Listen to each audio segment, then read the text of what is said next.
Thank you for standing by. At this time, all participants are in a listen-only mode until the question and answer session of today's conference. At that time, you may press star 1 on your phone to ask a question. I would like to inform all parties that today's conference is being recorded. If you have any objections, you may disconnect at this time.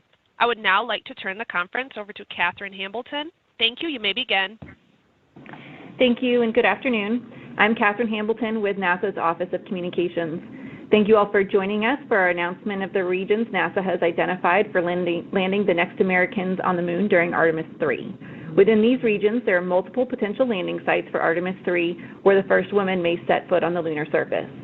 Today we will announce the regions near the lunar South Pole that are under consideration for an Artemis III lunar landing, bringing us one step closer to returning humans to the Moon.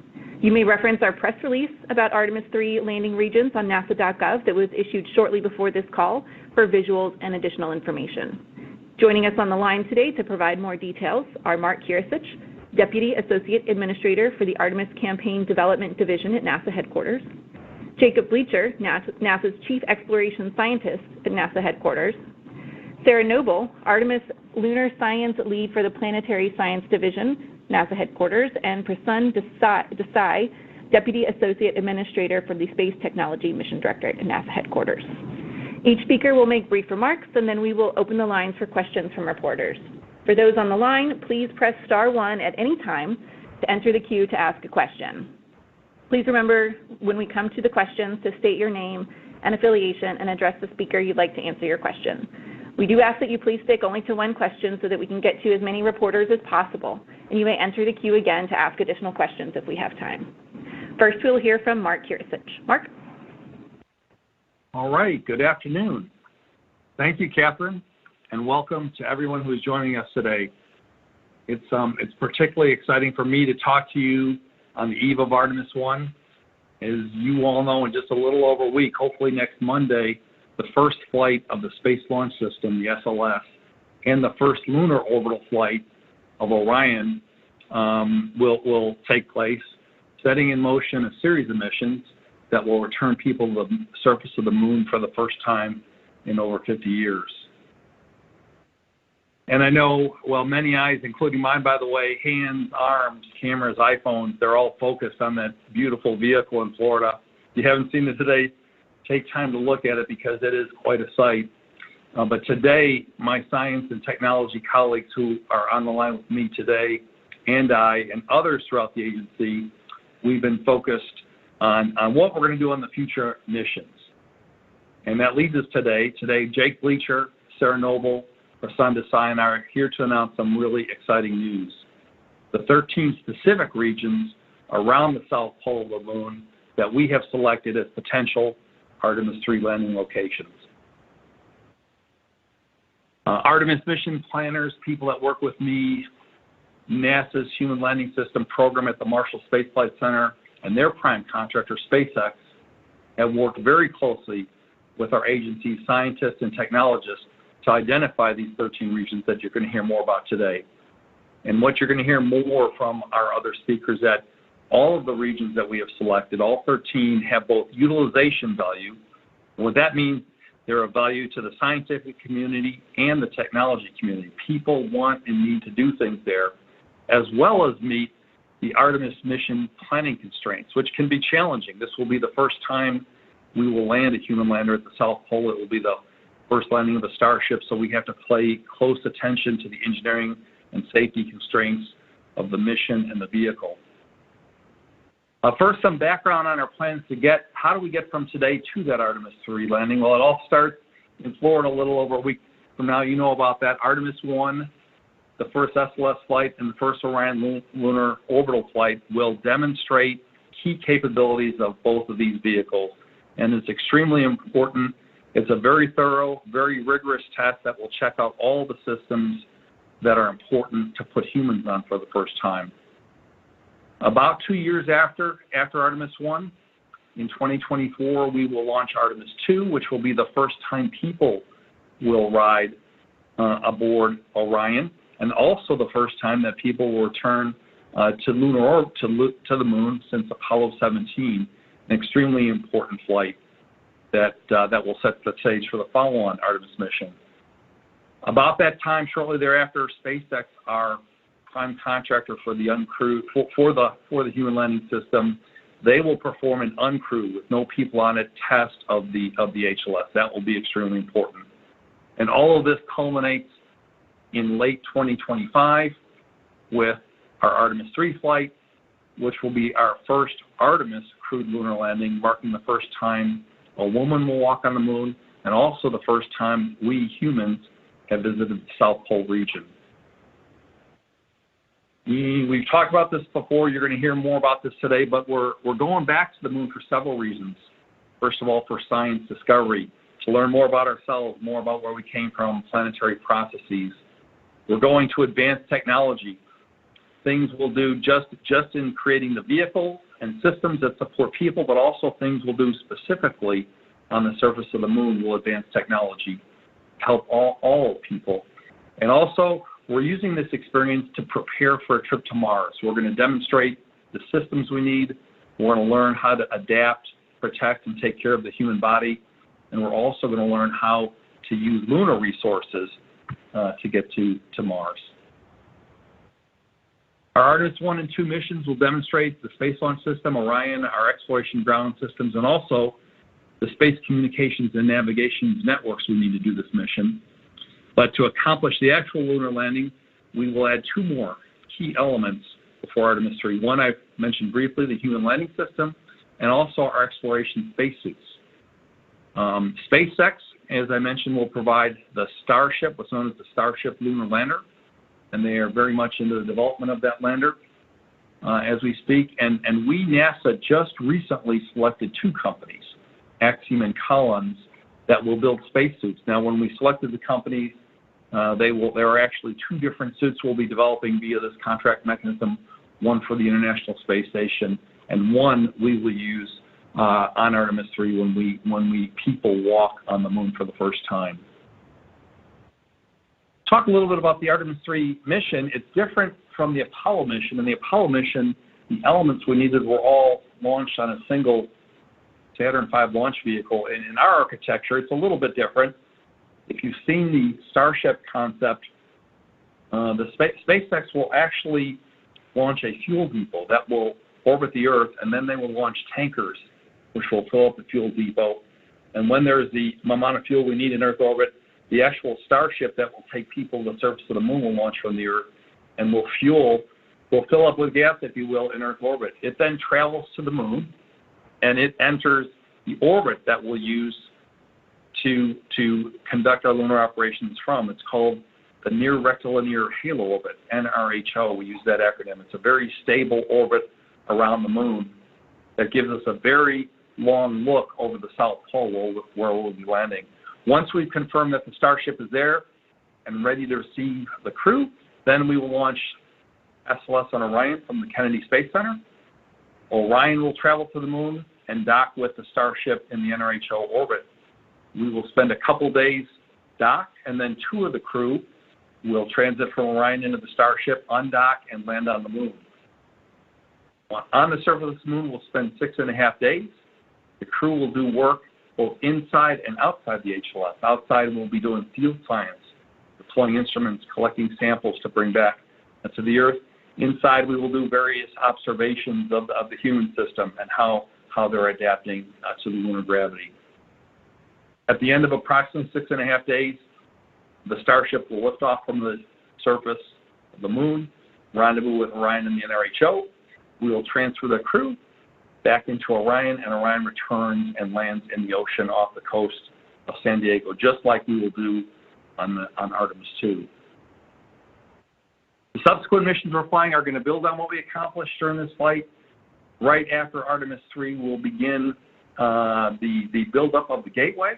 The Gateway, as you know, is an outpost in lunar orbit that we will also use for science experiments, technology development, and also for Mars demonstrations, key Mars demonstrations. Gateway will allow us to spend more time in the lunar environment, so it gives us a longer stay capability. We'll be adding over the years additional surface elements, rovers. Rovers are extremely important because they give the crew mobility. We'll be able to travel tens of kilometers to explore. The crew will be able to explore different areas of the moon and a habitat for longer stays. We'll be developing key technologies demonstrating surface power, in situ resource utilization, and more advanced science taking advantage of these infrastructures. And all of these things are important for our goals, to develop this deep space economy, which is important to us, enhancing and maintaining our national leadership in space, and to help us on our long-term goal, sending humans to Mars. So with that introduction, now it's time to learn more about these 13 regions and where we may land. And to go more into that, it's really my pleasure to introduce a person I've worked with closely on this topic for a little over 2 years. It's the agency's Chief Exploration Scientist, Jake Bleacher. Jake. Hey, thank you so much, Mark. And as Mark said, it really is a pleasure working with everybody on this. And I've said several times this week, I feel like we're on a roller coaster that's about to pass the top of the largest hill. I mean, buckle up, everyone. We're going for a ride to the moon here. In 2009, NASA launched the Lunar Reconnaissance Orbiter, which we lovingly call LRO. Our friend LRO, it's important to remember, was a joint endeavor between science and human exploration. In addition to all the science, it was in part sent to collect the data needed to help us decide where to land future spacecraft. Well, LRO did its job well, as have all of our human and robotic predecessors whose shoulders we now stand upon as we gaze into this new era of space exploration. NASA was given the challenge to land in the south polar region of the moon in order to take advantage of unique environmental conditions that provide greater than average amounts of sunlight, conditions that provide us with access to volatiles that will unveil new secrets about our solar system, while potentially also yielding valuable resources that can help support the emplacement of future infrastructure like Mark talked about. This course was set for us in order to begin building a blueprint for exploring the solar system through collaboration with partners in industry, academia, and our international partners. NASA will not do this alone. NASA will lay the groundwork for humankind to explore and learn about our place in the universe. But what is so exciting about the south pole of the moon? Well, to explain this, we kind of need to take a mental walk from the equatorial region of the moon to the poles. I think most space enthusiasts are familiar with Apollo views of the moon. Astronauts, rovers, exploring fantastic features of the moon, features that are all bathed in sunlight as far as the eye can see. However, at the poles, the lunar seasons, coupled with an extremely low axial tilt for the moon of about 1 to 1.5 degrees, they yield a much different scene. At the equator, a lunar day spans roughly 14 Earth days of continuous sunlight, followed by about 14 Earth days of continuous darkness. That's on the order of 330, 340 hours of sunlight and darkness, repeated over and over. Nearly every place near the equator has a 50-50 split of light and darkness. During the daytime at the equator, you're completely in sunlight. You move a mile over there, 5 miles back here, you remain in sunlight. At the poles, the lighting is different. The ratio of light to darkness can vary significantly. It ranges from permanent darkness, locations that never see sunlight, to nearly complete exposure to the sun through a lunar year. What makes this situation even more complicated is that the ratio of light to darkness at any location, well, it varies over short distances. And as little as a few miles, sometimes even short distances like a football field, that ratio can be drastically different. While these sunlight conditions might sound complicated, thanks to LRO and our other spacecraft at the moon, these conditions are predictable. Although some locations might be dark most of the year, we will know when they are going to be in the light. While it might seem complicated, it's these very conditions that provide us with the rationale for going to the South Pole. Finding locations with greater than average amounts of light enable us to design systems that take advantage of light for energy and thermal control. Similarly, locations in permanent shadow, which are unique to the poles, provide opportunities for access to water and other volatiles that are trapped there, but they don't become stripped away by the solar wind. Although these conditions can be modeled and predicted, I think you can imagine many different technical considerations must be made in order to land here. For this reason, in 2020, NASA organized a multi-directorate group to coordinate among our different technical teams that were modeling potential lunar landing conditions. This team is called the Cross-Artemis Site Selection and Analysis Team, or CASA. CASA is our home for coordination between multiple directorates and the technical experts who have been assessing possible landing locations for Artemis III. CASA includes representatives from the Exploration Systems Development Mission Directorate, Space Operations Mission Directorate, the Artemis Campaign Division, the Science Mission Directorate, and Space Technology Mission Directorate. Including both myself and Sarah Noble, who will speak next. We also have Tamara George from the Artemis Campaign Division, Brad Bailey from Science, and Jonathan Bowie from the Space Technology Mission Directorate. CASA, working closely with our technical experts across the directorate, identified the technical considerations for evaluating landing locations. In addition to exposure to sunlight throughout the mission duration and access to volatiles, we additionally considered low-slope terrain, Earth visibility for communications, landing accuracy, resolution of available surface data, combined vehicle mission capabilities of the Space Launch System, the Orion, and the Starship Human Landing System, all of this being considered within 6 degrees of the lunar South Pole. Because there are no locations of permanent sunlight, none of these regions are accessible continuously at every launch opportunity. So we can't go to one spot regardless of when our launch window comes up. I like to think of the South Polar region as a target-rich environment. As such, throughout this process, we've identified 13 regions that are accessible for Artemis III at various times throughout a lunar year, and we'll continue to work in partnership with SpaceX to further evaluate these regions. We define a region as a surface location about 10 by 10 miles, 15 by 15 kilometers, and each one of these includes several landing sites, which are on the order of basically the landing ellipse of the vehicle about 100 meters across. So a region might be considered as a series of parking lots, while a site is a single parking spot for a lander. As Catherine noted at the beginning of the teleconference, NASA released a video and an image that highlight these 13 regions just over an hour ago. Please refer to these products to see the exact locations of those regions, and I will reference them now from left to right. NASA is excited to announce the following 13 regions of potential locations for the landing of Artemis III.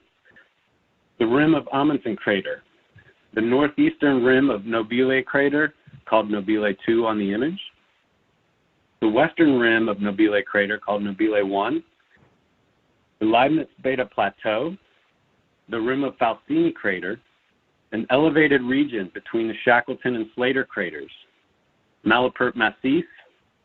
We have 2 regions along a high-standing ridge that connects the Shackleton and Degerlache craters, the rim of Hallworth Crater, 2 locations along the rim of the Degerlache crater, and a massif between Degerlache and Coker craters. All 13 regions are favorable with respect to the landing considerations. Additionally, as the first landing in the South Polar region, Artemis III will provide unique new opportunities for both science and technology activities. We also hope that by sharing these locations publicly, we can begin collaborating broadly on assessments of the value of going to any of these regions for Artemis III. Now, I want to cite a quote here. Knowing that Apollo 17 would be the last Apollo mission to the moon, Apollo 17 astronaut Eugene Cernan reflected on his expectations. At that time, he stated, "The theme of our mission is that this isn't the end. We've just begun to crawl with the Apollo program. We're just now hoping that we can begin to walk as we press on into the future." Well, sir, we accept the challenge. Skylab, Shuttle, the International Space Station, they have all taught us how to survive and thrive in low Earth orbit. And we're now ready to take that walk. Discussing the regions where Artemis III mission can land is our exciting first step on that path. Now I'd like to hand the discussion over to Dr. Sarah Noble. Sarah is our Artemis Lunar Science Lead from the Planetary Science Division at NASA headquarters. Thanks so much, Jake. I'm so happy to join you today to talk about the great science that our astronauts are going to be able to accomplish at the lunar South Pole. You know, Jake and I have looked at each other a number of times over the last couple of months and thought, boy, things really are getting real. And it's really exciting to be able to get to this place where we can start talking about this with the community. I want to emphasize, first of all, that this is a new part of the moon. It's a place that we've never explored. It's a long way away from the Apollo sites. You think about Apollo, all 6 Apollo landing sites were in the sort of central part of the near side. And now we're going someplace completely different, in different and ancient geologic terrain. And more than that, Jake talked about how the poles are unique because of the lighting conditions there.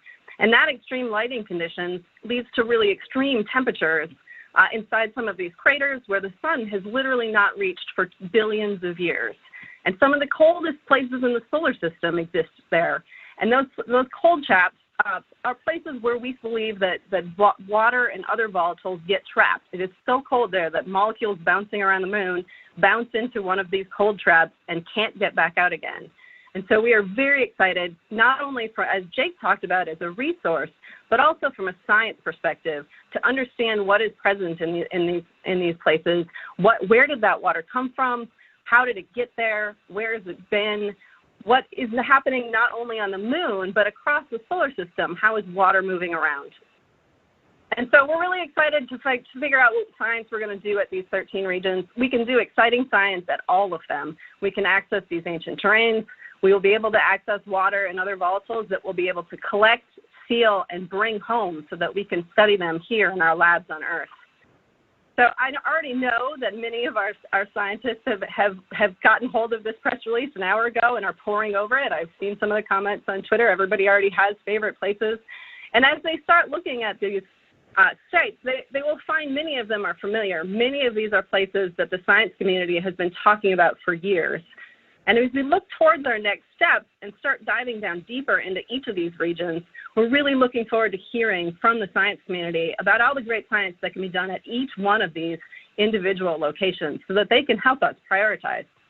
We are already in the works of planning a workshop early next year to really engage the community with the goal, of course, of finding locations that are both safe to land and full of exciting science to explore.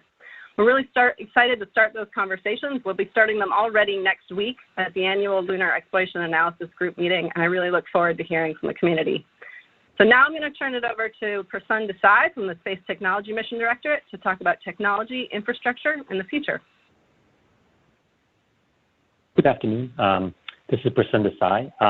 The Space Technology Mission Directorate enthusiastically is participating in these discussions to understand and ask questions about how the selection of Artemis III landing regions and landing sites down the line may affect later missions. From STMD's perspective, we need to proactively plan and develop technologies and make them flexible enough to function in multiple regions. STMD is already investing in and advancing key technologies relevant to later flights. We use our entire portfolio, including the Lunar Surface Innovation Initiative, to mature infrastructure-related capabilities for a sustainable lunar presence. One key area is power. We're developing technology to improve solar power, like the vertical solar array effort that's ongoing right now, to mature deployable solar array technology alongside participation and partnership with industry for use on the moon. We're also collaborating with the Department of Energy to develop nuclear power technology. And we recently announced 3 awards to 3 companies to develop preliminary designs for fission surface power systems that could be used on the moon. Power is limiting all other activities, so this is one thrust for us initially to provide the power that allows all the other systems to operate and work. And so this is where a lot of our energies are being put into at this point. The Science Mission Directorate's Commercial Lunar Payload Services, CLPS, initiative is key for getting our technologies to the moon to test. We have quite a few payloads manifested on upcoming CLIPS flights. One that we're very excited about is the in situ resource utilization realm, which is Prime-1, which is a combination drill and mass spectrometer to drill into the lunar regolith and analyze it for water and other compounds. Some examples of the types of questions we ask related to the landing regions are, do the landing regions include multiple sites for both human and robotic landers? What impacts could plume surface interactions have? What are the terrain conditions in the landing regions regarding in situ resource utilization opportunities? And how could the terrain affect solar power production? SDMD looks forward to the upcoming discussions with the broader community. Through the Lunar Surface Innovation Initiative and Lunar Surface Innovation Consortium, we collaborate with industry, academia, across government to develop the technologies needed to explore the moon and with both human and robotic explorers. The Lunar Surface Innovation Consortium is operated by the Johns Hopkins APL facility, which is also hosting next week's LEAG meeting. With the eventual site selection, we aim to learn everything we can about the terrain, lighting conditions, communications, and more to further improve the development and demonstration of technologies such as in situ resource utilization, solar and nuclear surface power, excavation and construction, as well as all the other systems that we will need for sustainable presence on the moon as we go forward. With that, I will pass the to the next speaker. Thank you, Prasann. We will now open the line for questions from the media. For reporters on the line, you can press *1 to get into the question queue to ask your question. Please remember to state your name and affiliation and address the speaker you'd like to answer your question. Again, we ask that you please stick to one question at a time. You may enter the question queue again and ask an additional question if we have time. You can also press *2 to be removed from the queue if you no longer wish to ask your question. So first we will start with Marcia Dunn from the Associated Press. Oh, hi. Yes, I think for Mark, just Artemis III general questions. What happens to Starship after it brings back the crew and is back in orbit and has dropped the crew off in Orion? Does it go back to the fuel depot? Does it come back to Earth? I'm just curious what happens to it, and will it be taking logistical gear down to leave behind on the lunar surface for future crews? Thanks. Yeah, two great questions. I'm going to address the latter half first because I know more about it. The Starship, if you've seen it before, is a big spacecraft and it has a lot of capability. So there are plans for when the Starship lands, it will include both utilization hardware for us, science experiments, technology experiments, and also SpaceX may include their own cargo they bring from the Earth. They could, like, for example, other commercial instruments down to the moon, and they would coordinate all that with us. I have to be honest, I am not up to date because I know the HLS program has been working with SpaceX on the plans. Eventually, we'd like a reusable Starship. I don't know exactly where we are for the Starship disposition after Artemis III. We can get you that answer, though. If Catherine would help me, we will get that. I know there are people working that, but thank you. Thanks, Mark. Marcia will follow up with you offline about that one. Our next question is from Jeff Faust of Space News. Yeah, good afternoon. Question for Mark or whoever else.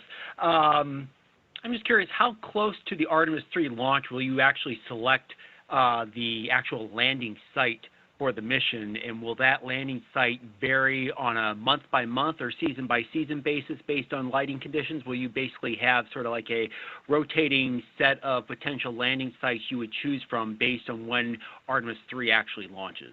Thanks. Yeah. Great question, Jeff. Our plan right now is we would like to firm up our landing sites, and I'm going to say plural, about 18 months prior to the launch. And the reason that is because we will spend time developing more detailed, once we know the regions, the sites we want to go to, we will spend time writing procedures, developing flight plans, training the crew, and that takes some amount of time. So end of our target is end of 2025, late 2025 for this mission. Sometime in 2024, we'll narrow down the list. We will have to, just because of what you heard about today, because of things like lighting, the seasonal variations, where these landing sites are, how they move in relation to the Earth, the look to the Earth, if you will, all of that changes. So we will have to have, likely even for a given launch day, perhaps one or two sites, but we will have a collection of sites that we can use along a launch period, a series of months, just like, for example, Artemis 1, they have other day opportunities. We'll be looking at that too. We will be more than one. Exactly how many, we don't know yet. We have a lot to learn in between now and then. So we have a lot of mission planning work, a lot of coordination across our groups. Thank you, Mark. Our next question is from Kenneth Chang of New York Times. Hi, thank you. I was wondering what are the operational constraints of where Starship can land? The crater density, the angle of the slope, craters, and so on. Yeah, that's a great question too. That is the latest entry in terms of our mission planning constraints. We on the NASA side have been at this landing site planning since the Space Council announced several years ago we're going to be going to the South Pole. It was just recently. When I say recently, it's been several months. Have brought SpaceX into this, and we are learning about their vehicles' operational constraints. In our early studies, we used government estimates, and now we're pulling SpaceX in as well. And as they're learning about their vehicle, they're early in their design. What I really rather do on this one, Ken, is this one I'm going to defer. I'd suggest if we want to know more at the moment, we pull in SpaceX or set up a discussion between SpaceX and you on this. It's still early for us to be talking exactly about their vehicle constraints. Thanks, Mark. Our next question is from Irene Klotz of Aviation Week. Thank you. On a related note, probably for Jake, what determined the 100-meter landing ellipse? So those are values that we actually had in our requirement set. And one, knowing how complicated that the South Polar region is from the perspective of light and the terrain, we want to be able to get close enough to the locations where we want to do the work. So working with our science community, working with our technology community, we want to be able to land close enough, even on this first mission, that we can get out and be right at the places that we want to work. So we worked through that, and that was what we put into our requirement set for the HLS, prior to SpaceX being selected. So that's what we're trying to do, is make sure that we're close enough to the target locations we want to be able to get to, and then we can better plan a mission from that perspective. Thank you. Our next question is from Steve Gorman of Reuters. Yeah, hi. Thank you for doing this. I had a question. How much, if any, manual control over the landing will the crew have for Artemis 3 and for subsequent missions? Yeah, another great question. The Starship will have manual control, so the crew will have some capability. What we want to do is any specific questions about Starship capabilities today, since we didn't include SpaceX, we want to reach out to SpaceX. So we're going to get our NASA comm folks to help you do that today.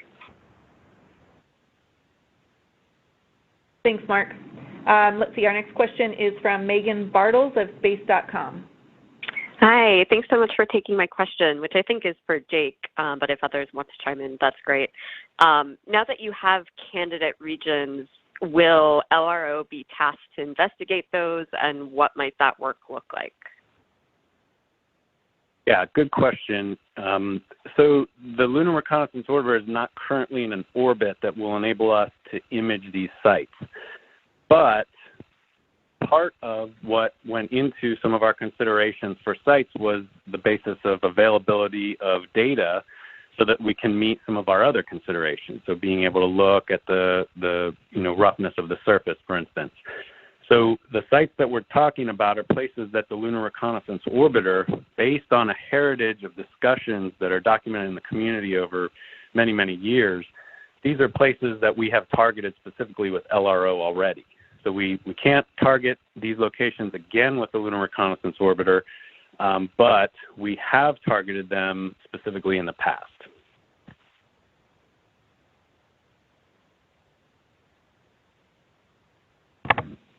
Thank you. Our next question is from Michael Greshko of National Geographic. Hi, thanks for taking my question. I think this one might be for Jake as well, but anybody can chime in. how has the decision to delay the Viper rover to a late 2024 launch affected or changed the plan for evaluating these potential candidate landing sites for, among other things, their volatiles? Thanks. So I think I'll take that. So I think, Viper is of course, a necessary first step towards understanding the resources available. But we do actually have a lot of information about where we think those resources are from our science community, from orbital capabilities like LRO, but also from modeling and within our science community. And so we actually have quite a bit of information. Of course, we want ground truth from Viper, and that's really going to help us. But in terms of being able to select landing sites, we don't need Viper's data. Thank you. Our next question is from Marvin Marshall of Nighttime News Space Report. Hi, my name is Marvin Marshall from the Nighttime News Space Report on Twitch here. This is for Jacob or anyone who wants to answer here. It's from one of my viewers named Joe. Joe wants to know, are you guys planning on visiting any of the old Apollo sites on a detour to learn about the wear and tear on instruments and equipment that may have been up there for, over 50 years now, exposed to the lunar space there? Thank you. Yeah, this is Jake. I'll take a first cut at that. That is a very interesting topic, and we have discussed the value of doing that. And as your viewer has noted, there is value in understanding what has happened to the hardware that has been on the lunar surface for that long. But we also are very interested in protecting the Apollo sites. They're referred to as heritage sites on the lunar surface, and we actually have some public documentation about that. So they're somewhat protected regions, although we do have the potential to use them if there's something that we need to learn. But we can also begin to learn about some of those processes by having a regular cadence of landings in the South Polar region. We can leave witness plates, for instance, to understand the impact on the surface, especially if we get to a point where we're landing, at or near the same location. We can revisit those. We don't rule out the option of potentially going elsewhere, but right now our focus is at the South Polar region for Artemis III, and these 13 regions are the places that we are now trying to assess further, and as Mark indicated earlier, try to get to a shorter list, as short as we can. Thank you. Our next question is from Thomas Schumann of Radio Fall, Denmark. Yeah, hello, and thank you for taking my question. I don't quite know who would be able to answer this, but I'm wondering what the astronauts would need to train in to explore the permanently shattered craters. What are some of the unique things they would need to train for? Yeah, this is Jake again. I can start that answer, and maybe others have some additional input. We have to learn how to operate in some of these locations that are unique, of which, as you know, the permanently shadowed locations, they are certainly a unique aspect to the polar region. One of the things, I think Sarah noted this already, and I did earlier as well, these permanently shadowed locations may contain volatiles, frozen volatiles, in fact, that maybe we can go sample and begin to learn about. So we have a lot of questions about these permanently shadowed locations. What is the makeup? What is the relationship of volatiles and the regolith? What is the surface roughness inside these craters? Can we get down to the volatiles? Is there enough volatile there that we can actually sample it and or potentially extract larger volumes of it in the future? These are all questions we have. So the skill sets needed to do that will most likely fundamentally be, from a science perspective, understanding the geoscience aspects to it. So kind of your traditional field science skills we'll need to use there. But we're also going to have to learn how to operate in that total darkness on the lunar surface. So we do have questions about how much reflected light might go into these locations, and how do we actually navigate and work inside there? And actually, how cold do they get at the scale of a person walking around? These are all questions we have. So permanently shadowed locations, regions, will certainly be a target of interest for us, trying to just understand them, understand what they hold for us from a science perspective and from a resource perspective, and in general, just starting to learn how to operate in there. So that's kind of what we're going to have to bring forward.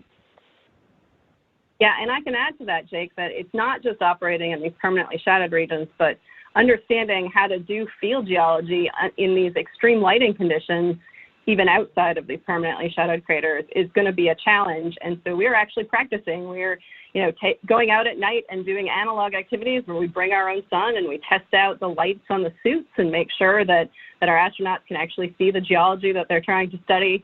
And so we are actually already in practicing that and trying to learn how to do that and to optimize the situation for the astronauts when they get there.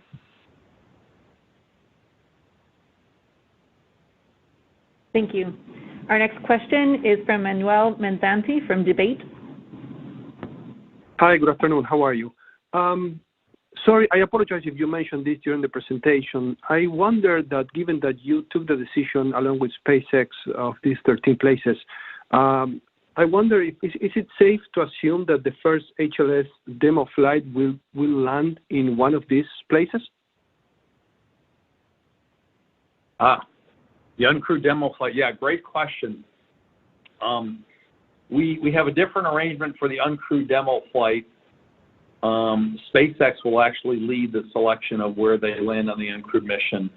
We have asked them, they will land at a similar location between 84 and 90 degrees, so again, within 6 degrees of the South Pole, but they will lead the selection. They may or may not use the same set of constraints, and they will make the primary selection, and they will coordinate a course for us, so we may iterate on it, but that's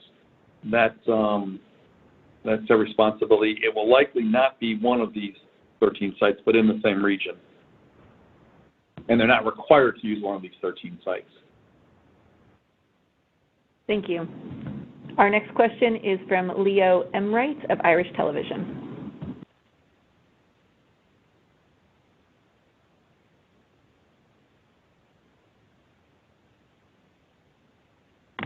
Leo, your line is open. Can you hear us?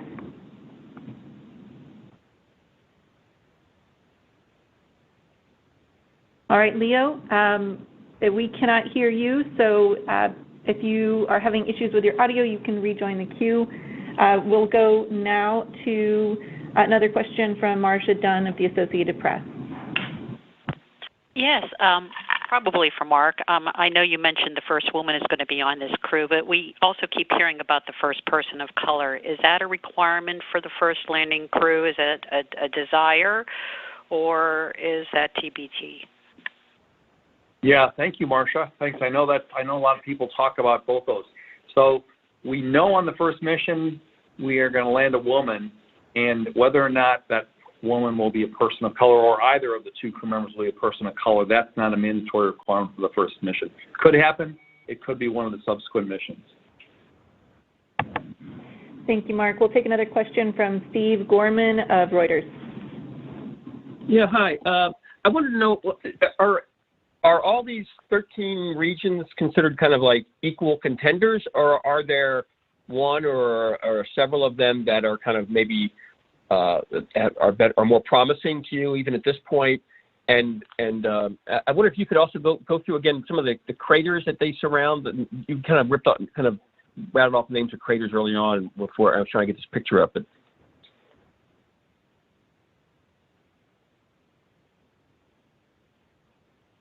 yeah, so I could go through the list again. So let me go through the list first, and then we can get to the first part of your question. Again, for everybody, you can also refer to the image that we have released about an hour before the beginning of this teleconference. But the 13 regions that we're looking at are the rim of Amundsen crater, the northeastern rim of the Nobile crater. On the image, we call that Nobile 2. The western rim of Nobile crater, we call that Nobile 1 on the image. The Leibniz Beta Plateau, the rim of Faustini crater. There's an elevated region between the Shackleton crater and the Slater crater. The Malapert Massif, there are 2 locations along a high-standing ridge, and that ridge connects the Shackleton and the Dagerlosh craters. There's a location on the rim of Hallworth crater. There are 2 locations along the rim of Dagerlosh crater itself, and there's a massif between the Dagerlosh crater and the Coker craters.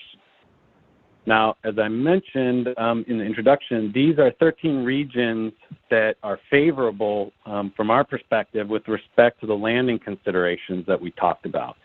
So these are places that we can get to. So those are kind of what we need to learn about to see where we can go. And so now, again, one of the reasons that we're trying to engage the community now and announce these regions is so we can start a dialogue with the community, as Sarah was talking about.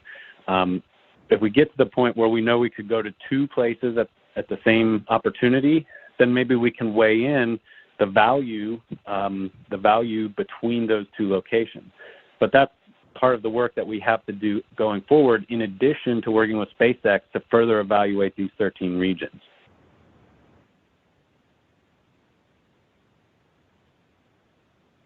Thank you. We're going to try to go back to Leo Emright of Irish Television. Thanks. I hope you're hearing me now. Yes, thank you. Sorry about that. Yeah, I'm still a little bit, I'm trying to get my head around these moving opportunities, because if you spool, I mean, the image that shows us the 13 candidate landing regions is one instant in a 2-week cycle. And if you spool around with that video, only 2 of these sites are visible at any time. They all, they disappear into darkness constantly. So you're talking here about target regions, each one of which only has, it would seem, 4 or 5 days at most where they're fully lit. I mean, you're really trying to thread a needle here, and I'm trying to understand how you do that and keep an astronaut crew safe. So this is Jake. I can start to answer that question. You are characterizing exactly the challenge that we're dealing with right now. And, as I mentioned in my opening, the Apollo missions took full advantage of the lighting conditions near the equator, knowing that they would have the equivalent of 14 continuous Earth days of light once per month. So they could land in those locations and know that they would have a stretch of 9-10 days of light. But you touched on exactly the difference with the South Polar region. Any of these locations is not in light all the time, neither were the equatorial regions. So we have to model and understand exactly when they do enter into light and for how long. And so one of the conditions we're looking at is that it would need to be in light for Artemis III throughout the duration of the mission. And as Mark talked about, it's between 6 and 7 day long mission. So we need that stretch of sunlight, but that's really all we need. So it could be in darkness much of the rest of the time, but if it comes into light for that period of time at the right launch opportunity, we could go there. That's why we're looking at a number of sites, not narrowed down to a specific single one at this point. We have 13 regions, each of which include multiple sites. And as you said, we're trying to look at how we thread that needle. And then, as Mark said, how can we try to reduce that number from 13 down to a smaller number by better understanding with our modeling and also working with SpaceX to bring them into that conversation as well. Thank you. We'll now take a question from Marcia Smith of Space Policy Online. Thanks so much. And I want to follow up on that a bit.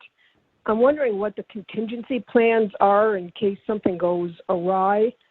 So if you have a 6 or 7 day mission and you choose a window when the landing site only has 6 to 7 days of daylight and you can't get off for some reason, maybe you need an extra day to fix something. I mean, are you factoring in any margins in this just in case the liftoff from the surface doesn't go as planned? And just more generally speaking, what are the contingency plans? How long could they stay on the surface if they needed to? Oh, yes, Marcia. You know, NASA, we look extensively, and by the way, this is Mark, by the way. Marcia, we look at all sorts of contingencies, ranging from, you know, when we're sitting on the ground, SLS Orion is sitting on the Earth, and we miss a launch window and have to go to the next one, so we're looking at that. That's why we have multiple sites, multiple regions. And then once we are on the surface of the moon, we're looking at contingencies. First of all, what if we have to leave the surface of the moon before the optimal point to leave, which is 6.5 days? So let's say we land on the moon, something goes wrong, we have to leave an hour later. We have a plan for that. If we have to leave a day or two or three into our stay, we look at that. And then we also are looking at what happens if we miss our 6.5 day and have to spend another 6.5 days. So all of those are part of our contingency planning process. Thank you, Mark. Our next question is from Zach Aubert of Launchpad News. Yes, Zach Aubert with TLP Network and Launchpad News. Thank you so much for doing this. Somewhat of a different question. We know that China and Russia are both also looking towards the South Pole with planned rovers and different types of probes and stuff in the coming years, kind of on a similar timeline. I guess what type of considerations they're looking at where they're going versus where NASA is planning on going, and if there's any cooperation or difference, and is announcing these sites maybe something kind of saying like this is where we're going and hoping they kind of stay away? Obviously, space is better together, but just curious your thoughts there. Thank you. Yeah, I can take this one. This is Jake. So in general, international participation is a part of Artemis, and in fact we have the Artemis Accords, which a number of nations have already signed. And we are looking at working in a collaborative manner. And a number of our international partners are, in fact, having conversations with us about their vision for what the Artemis architecture would look like, what contributions they could make. Additionally, we've held a number of workshops. Sarah Noble from SMD, as well as many other folks from SMD, the Science Mission Directorate, have held a number of workshops that have asked the community about places we might want to go, what types of activities we might want to be doing, and international partners have taken place there as well. So we do have a fairly good perception of what many of our international partners are thinking. But, you know, the point of the presentation here today was to, you know, explain what some of the complications are for the South Polar region that we have to anticipate. And right now, as you can see, we have 13 regions, and, you know, some of the questions ahead about, well, you know, how hard is it to go to some of these? And it's not that it's any harder than going and landing elsewhere on the moon, but we do have to take into account some of these environmental conditions, which do in some ways constrain when we can land in certain places. So right now we're carrying a fairly large list. We do know that other nations are considering where they might want to go, and you know, they're working through these complications the same as we are. And you know, if they can go and land, we'll be watching where they go. But we've got these 13 that we're working on now with SpaceX. We're trying to evaluate them, get a better understanding for when we can get to which ones, and then also, again, by talking today about this, encouraging that we can work with the science community, including partners from around the globe, to talk about what they think is the value of going to some of these locations. So, you know, at this point, we're working hard as a community, trying to just narrow our list down and get to where we can. But as I also noted, each one of these regions has multiple sites within it that could be considered. So I'm not too worried about overlap. The moon's a big place, and we're going there to learn and study, as is everyone. And so we're just going to keep our mind focused on the task ahead of us, continue to evaluate these 13 regions, and work with the community to understand better from their perspective what the value of some of these places might be. Thank you. We have time for one more question. We'll go to Jeff Faust again from Space News. Thanks. Couple of quick follow-ups. One, you've mentioned that these landing regions have multiple landing sites. On average, how many landing sites are there in a given region? And then second, are you counting on data from any future missions to support the site selection process? I assume you'll take in the data that comes in from any of these missions as they develop, but is the site selection process dependent on getting data from future orbiter missions or CLPS missions or the like? Thanks. Yes, this is Jake again. Thanks, Jeff. Good questions. So, each one of these regions has a different number of potential sites there, and it's all really comes down to those questions or those conditions that we talked about.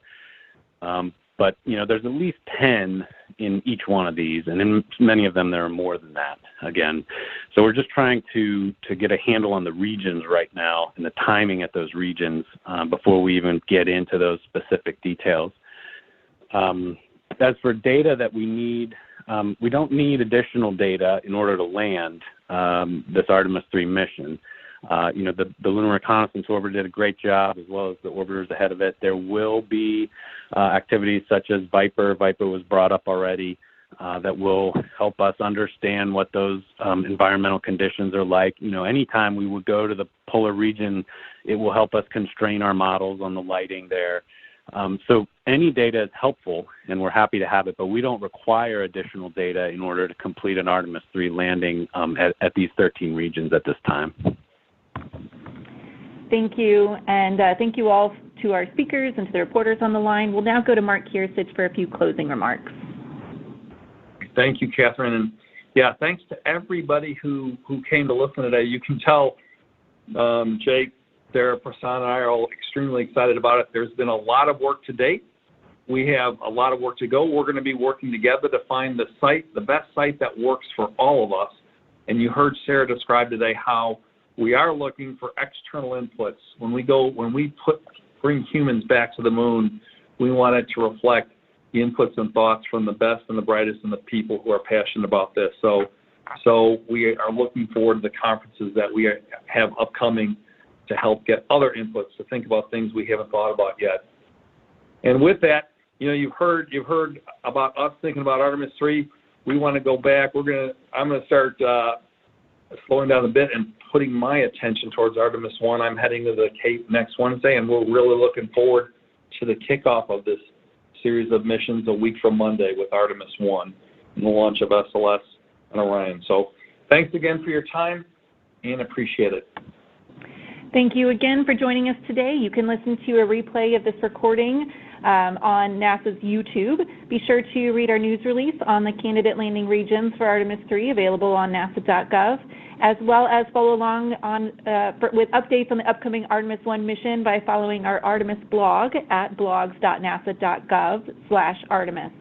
And if there are any additional questions, we couldn't get to all of the questions in the queue today, you can email the public affairs contacts on that news release, and we'll be happy to get you additional information. Thank you all, and have a great afternoon.